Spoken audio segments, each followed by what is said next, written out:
সভায় আলোচনা সভায় উপস্থিত সম্মানিত সভাপতি উপস্থিত আছেন ডিএমখালী ইউনিয়ন বিএনপির সম্মানিত যুগ্ম আহ্বায়ক জনাব সাইফুল ইসলাম সর্দার, উপস্থিত আছেন ডিএমখালী ইউনিয়ন বিএনপির সম্মানিত যুগ্ম আহ্বায়ক আনিসুর রহমান সান্ডেল আলী, উপস্থিত আছেন বাংলাদেশ জাতীয়তাবাদী স্বেচ্ছাসেবক দল শফিপুর থানা শাখার সাবেক সদস্য সচিব এস.এম. টিঙ্কু সরকার, উপস্থিত আছেন শফিপুর থানা স্বেচ্ছাসেবক দলের নেতা জনাব রাশেদ সোহেল, উপস্থিত আছেন ডিএমখালী ইউনিয়ন যুবদলের সংগ্রামী সভাপতি পলাশ মাঝি, উপস্থিত আছেন ডিএমখালী ইউনিয়নের প্যানেল চেয়ারম্যান জনাব আমজাদ হোসেন আলী, উপস্থিত আছেন জনাব খোকা মাস্টার সভাপতি 3 নং ওয়ার্ড বিএনপি, উপস্থিত আছেন ফজলুল মাস্টার বিএনপি 4 নং ওয়ার্ড, উপস্থিত আছেন ছাত্র দল, যুব দল, মূল দল, স্বেচ্ছাসেবক দল,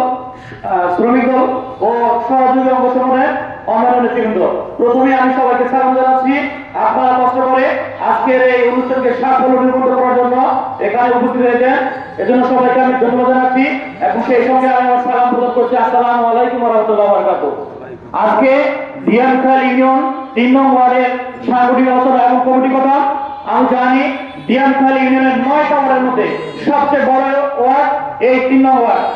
আমরা জানি 2008 সালের আগে এই ডিএমখালী ইউনিয়ন বিএনপি ছিল বিএনপির ঘাঁটি, শফিকুর রহমান কিরণ ভাইয়ের ঘাঁটি।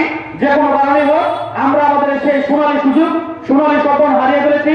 আগামী নির্বাচনে, বিশেষ করে সামনে যে সংসদ নির্বাচনে, সেই নির্বাচনে আমরা যাতে আমাদের সেই ডিএমখালী ইউনিয়ন বিএনপিকে বিএনপির ঘাঁটি হিসাবে প্রমাণ করতে পারি, শফিকুর রহমান কিরণ ভাইকে এমপি হিসাবে নির্বাচন করতে পারি, যাদের হাত ধরে শফিকুর রহমান কিরণ ভাই সর্বোচ্চ ভোটে এই নির্বাচনে নির্বাচিত হবে, তাদেরকে দিয়ে আগামী কমিটি আমরা দেখতে চাই। প্রিয় নেতৃবৃন্দ, যারা বিএনপির সাথে জড়িত, অনেকে স্টেজে অনেক কথাই বলেন, কিন্তু ফেসবুকে যা দিই মাশাআল্লাহ নৌকা ধরে এখন ছবির কোনো অভাব নাই। প্রিয় নেতৃবৃন্দ, যারা অনেকে শুনে ত্যাগী নেতা, কিন্তু আবহাওয়া বললে দেখা যায় জিনাইদের সেই ত্যাগী নেতা ব্যারিস্টার সাধারণ ওমরের মতো সারা জীবন বিএনপি পথে ব্যয় করেছেন, কিন্তু সর্বশেষ মাশাআল্লাহ নৌকা নোর জন্য এমপি বর্তমানে কারাগারে আছেন। এজন্য আমি আহ্বান করবো আজকে যারা সিনিয়র নেতৃত্ব আছেন, যারা দলকে ভালোবাসে, দলের পিছনে সময় দিয়েছে, যারা নির্যাতিত হয়েছে, যারা বিভিন্ন সময়ে দল ত্যাগ করে যায়নি, তাদেরকে দিয়ে আজকে সুন্দর একটি কমিটি গঠন করবেন।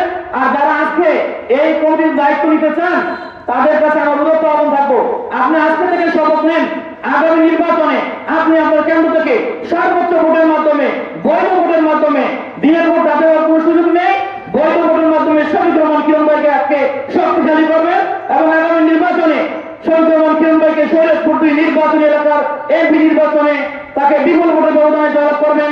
আপনি যেন আপনার সেন্টার থেকে সেই শপথ গ্রহণ করেন, এই বলে আমি আমার বক্তব্য শেষ করছি। আসসালামু আলাইকুম, সবাইকে ধন্যবাদ।